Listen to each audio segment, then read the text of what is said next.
दोस्तों, यहाँ पे क्या लिखा है आप पढ़ पा रहे हैं? Depression depression depression. आजकल हर कोई डिप्रेशन में रहा है। क्यों डिप्रेशन हो रहा है, कहाँ से आता है, क्या है डिप्रेशन?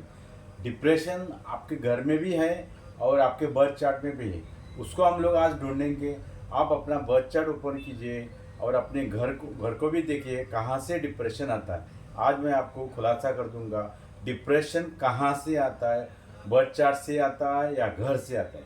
आज देखिए, खुद ओपन कीजिए। ये देखिए, बर्थ चार्ट ऐसा होता है। अगर किसी का कुंडली में राहु पंचम में बैठा है, पंचम मतलब यहाँ से 1 2 3 4 5, अगर किसी का कुंडली में राहु पंचम में बैठा है सो तभी आपको डिप्रेशन का चांसेस बढ़ जाता है। और किसी का कुंडली में राहु अगर अष्टम में बैठा है, 8वें घर में भी बैठा है, तभी भी डिप्रेशन बढ़ जाता है। और किसी का कुंडली में राहु के साथ शनि अगर बैठा है तो भी उसका डिप्रेशन ही बोलते हैं। क्योंकि यहाँ पे क्या होता है मालूम है? जो 8वें घर में जब भी राहु आएगा आपके कुंडली में, यहाँ से देखिए 1 2 3 4 5 6 7 8, उसको हम लोग बोलते हैं पितृ दोष। क्या कहते हैं? पितृ दोष। तो पितृ दोष की वजह से आपका घर में डिप्रेशन आता है। पितरों का डिस्टर्ब होने से जब भी ये पितृदोष की वजह से ही होता है।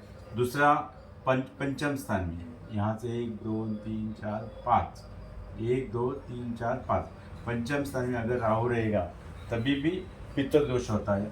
अगर आपका कुंडली में राहु और शनि एक जगह पे बैठा है तभी भी पितृदोष कहते हैं। और आपका सेकेंड हाउस में भी अगर राहु बैठा है तो भी कुटुंब का दोष हम लोग बोलते हैं, वो भी पित्त दोष में ही आता है। ये सब पित्त दोष बनाता है। और पित्त दोष रहने की वजह से आप लोग डिप्रेशन में जाते हैं। क्योंकि ये कौन सा घर है? ये अपना पंचम स्थान है, बुद्धि का स्थान है। पंचम स्थान है अपना पूर्व पुण्य का स्थान होता है। इसके कारण यहाँ पे पित्त दोष होता है। मतलब बुद्धि में राहु बैठ गया और पूर्व जन्म का पाप भी दिखाता है।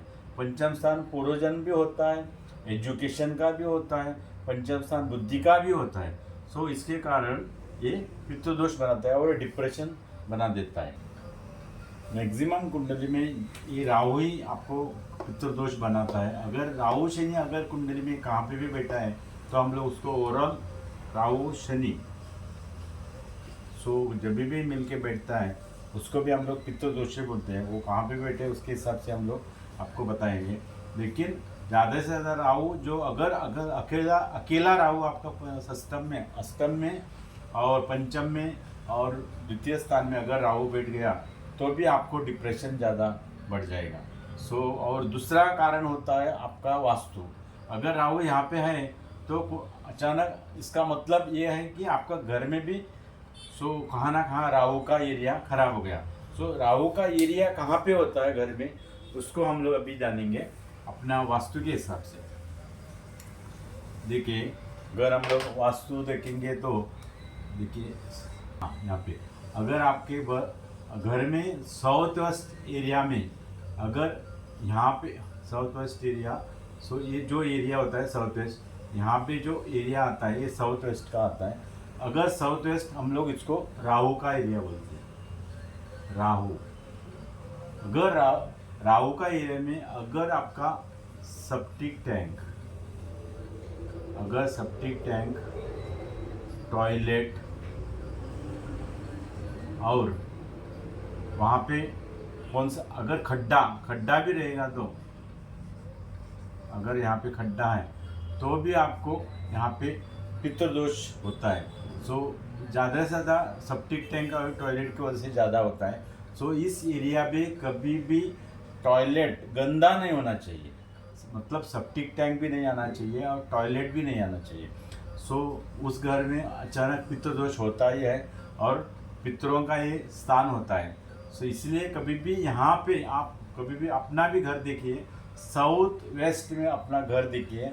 अगर साउथ वेस्ट के बीच में, मतलब साउथ और वेस्ट के बीच में आपका यहाँ पे कहाँ पे भी अगर टॉयलेट आ रहा है, उसको भी थोड़ा पर्टिकुलर डिग्री होता है, वो हम लोग बाद में आपको बताएंगे डिटेल में। अभी शॉर्ट में मैं आपको बता रहा हूँ, अगर साउथ वेस्ट के यहाँ पे एरिया पे कहाँ पे भी आपका सेप्टिक टैंक है, सो घर में डिप्रेशन का चांसेस पूरा बढ़ जाएगा और घर का लोग डिप्रेशन में जाएंगे।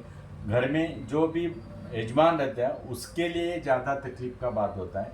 इसलिए कभी भी देख लो, अगर घर में बच्चे डिप्रेशन में जा रहे हैं तभी भी आप देख सकते हैं अगर आपका साउथ वेस्ट खराब है, नहीं तो कुंडली में राहु कहाँ बैठा है। इसके हिसाब से हम लोग मालूम कर सकते हैं कि घर में डिप्रेशन क्यों हो रहा है और कुंडली में राहु कहाँ है। यही दोनों कारण है पित्त दोष होने के लिए। सो अपना कुंडली चेक करके, अपना घर चेक करके आप खुद फाइंड आउट कीजिए डिप्रेशन क्यों हो रहा है। Thank you.